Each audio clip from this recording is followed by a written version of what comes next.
What's up? Welcome back to the channel and welcome back to the challenge. It's been a couple days, maybe 3, maybe 4 since I made a video, let alone uploaded one. I actually at this point currently haven't uploaded any videos yet. I've just been making them, so I'm gonna upload them all, get caught up, and then we'll be off to the races.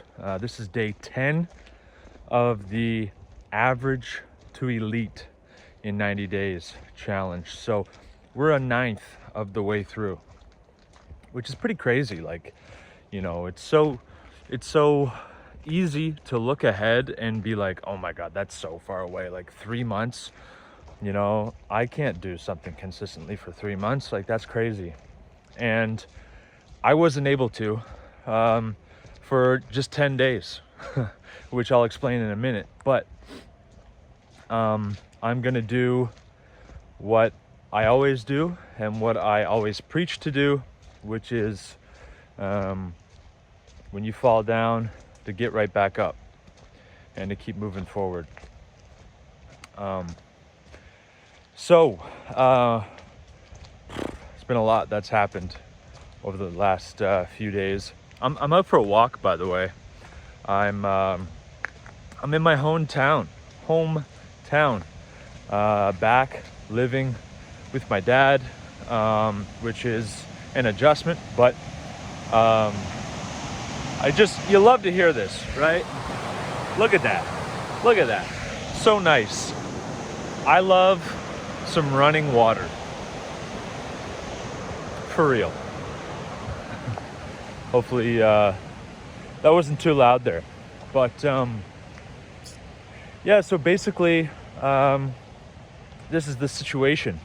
When I started this challenge, I was living in a different province with my girlfriend at the time, and working construction. And a man by the name of Naval Ravikant, or Ravikant, not sure. Very, very smart guy, business and tech mogul. If you don't know of him, definitely look into some of his material. He's all over Twitter or X. But he says when you're in your 20s, you should spend a lot of time thinking about the 3 most important aspects of your quality of life, which are where you are, who you're with, and what you're doing. And I was in a place where I was in a cramped up apartment, very little connection to the people around me, not just loud people above and below me, but the energy of having strangers living above, below, and on either side of you. I think it interferes with your energy in some way. But there was that. I was living with my girlfriend at the time, and I was not happy or satisfied in the relationship, and did everything that you're supposed to do, vocalize and communicate and work on it. So did what I could there. And what I was doing was I was working construction in some random company, not doing any meaningful work or something that was leveraging my talents as a human being, not feeling like I was really any different than any other employee there. And the barrier to entry for that job was very low.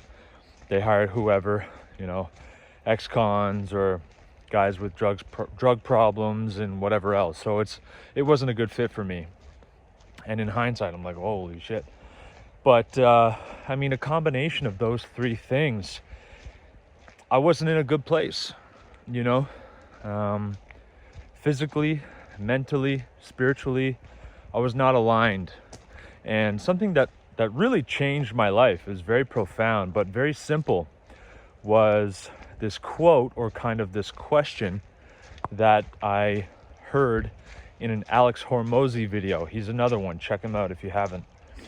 Alex Hormozy. He said, it's very easy to make decisions in life. All you have to do is know what you want, right? Know who you want to be and where you want to go and who you want to be with and what you want to be doing. And then you ask yourself, does this place, person, job, action, behavior, thought, does it align with my ideal future version of me? And once you boil it down to that level, it's a simple yes or no question and answer. And if the answer is yes, then you do it. And if the answer is no, you don't do it. It's not any more complicated than that. We got some more running water, which I have to show you. I just love running water.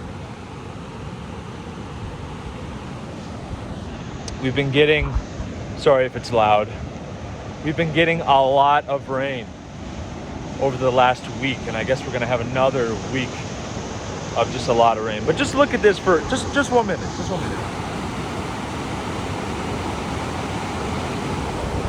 Amazing, amazing. I could sit there, I have, for hours. You want to do a meditation. There's something about the noise of water rushing consistently. So I was not in a good place. I knew what I was doing and who I was with and where I was did not align with the future version of me that I wanted to manifest and become. And so I had a very difficult decision to make. Do I stay here and try to micro correct and micro optimize each part of my day, which is what I was doing, which is like, okay, when I'm at work, how do I make the most of this? Even though it sucks, how do I, do I write while I'm in the truck on the way to the job? Can I listen to music or positive programming that's going to change my mental frameworks and my thoughts? Can I pack a really good lunch that's, going to fuel me for my workout later, that type of thing. But with, where I was and who I was with, or do I macro correct? Do I make one big decision that solves all three of these problems, but that's really scary, and that's going to take a lot of courage to actually make that decision and to follow through with it? And so, like I said, I was trying the micro corrections. I was trying to maximize, or make the best of my situation. But there's a certain point where it's like,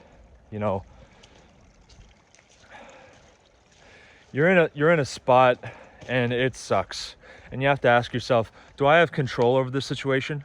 Can I change this? And if the answer is yes, you must explore that at least. Okay, what does that look like? What do I have to do? And the answer for me was, well, I have to quit this job. I have to break up with my girlfriend, and I have to move across the country. And so that's what I did. I packed up all my things. I wrote a note for her, and I basically had communication with my boss, and I explained the situation, and yeah, it was probably the hardest thing I've ever had to do, the hardest decision I've ever had to make. I was and in the moment when you're debating, what do I do here? I got option A and I got option B, and I've done option A before. again and again and again, and it's not working, but maybe I can make it work. Maybe I can look up this information, or I can try this, or, you know, and your mind weasels in through the labyrinth of decisions and the situation to try to find a way to make peace of this just miserable spot that you're in. Oh, well, this hole is not so bad. It's not so dark. It's not so uncomfortable, you know? And then at the same time, you're considering option B, which is the more drastic macro decision. And you're like, man, that's really scary. You know, that's going to completely transform my life. You know, I don't know exactly if it's going to work out. But if you have it in your heart, in your gut, and in your mind, a different version of reality, somewhere that, and someone that you aren't currently, but you know you're capable of getting there, and the current situation is stopping you, and you have the ability to change it, it's almost a duty. Like, you owe it to yourself to do that. And in this life, unfortunately, it's a single player game, in that yes, you have relationships with people and friendships and coworkers and whatnot, but at the end of the day, you have to live inside of your own mind and inside of your own body. This is your experience, and you can't make decisions because it will make other people feel good or feel bad. You have to do what's right for you. And when I really sat and internalized that, it was like, okay, so am I going to do the right thing, or am I going to be a coward? And I felt like I just couldn't live with myself. I think that dropped out there for a second, but I felt like I couldn't live with myself if I didn't make that jump and that leap. So that's what I did. I packed up all my shit in my car. My car was like weighed down to the ground. I did not know if I was going to pop a tire, if I hit a pothole or whatever. And I had 1,500 kilometers to cover with my whole life in my car. And I got halfway basically and slept in my car, which is, you know, not fun. I got a workout in through my travels, which was good. That was a small win. I didn't have to do that, but I felt like it was necessary. And took a ferry, did not sleep there either.